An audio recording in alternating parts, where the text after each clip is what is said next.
Why do you cover your heads? Well, I don't know. I started losing all my hair, so I sort of...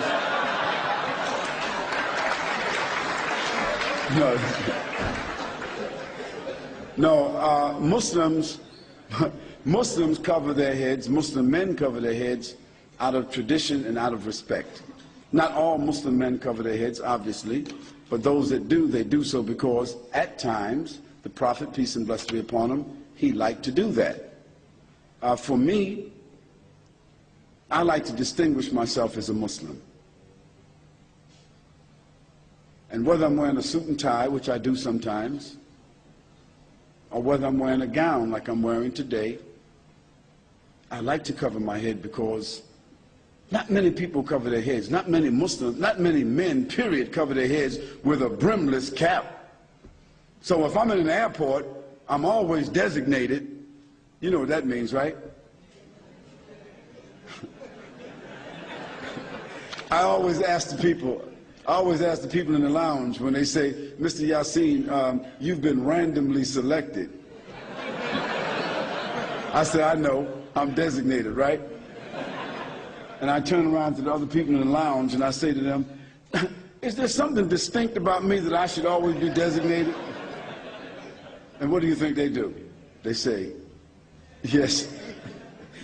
So, yes, Muslims, many Muslims choose to cover their heads, just like most Muslim men, following the tradition of the Prophet ﷺ, choose to grow a beard. So wearing of the beard and the covering of the head together, that kind of like that's an indication that a person is a Muslim. Usually now, because it could be a Buddhist, could be a Hindu, could be a Sikh, it could be a Jewish person, but it's usually a different kind of hat. So wearing of the beard is a tradition. Doesn't mean that a person cuts their beard off, they're not a Muslim, but most Muslim men, because it's the tradition of the Prophet, peace be upon him, that he told us to do, they usually grow a beard. And some of us, we like to cover our heads. Now for the Muslim ladies, that's different. The covering of their head and the wearing of a loose garment and the covering of their bodies and the not showing of their attractions is a part of their uniform. God has given the Muslim ladies a specific uniform. So they would be distinguished and known as Muslim ladies. And they would not be molested. And that in the streets, when men see them, just by the way they're dressed, they would get some kind of respect. You don't hardly hear men whistling at Muslim ladies. So, I mean, and don't think that the Muslim ladies are any less beautiful than any other woman. It's just that they hold and cover their beauty for their husbands.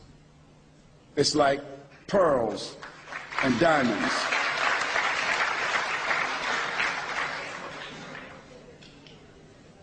If I came to your house and I asked you, can I see your diamonds? Can I see your money? Can I see your jewels? Can I have your PIN number? You wouldn't give it to me. And you wouldn't have it in front of me. Well, our women, our wives and our mothers and our daughters, they're worth more to us, they're more precious to us than our diamonds, our gold, and our PIN number.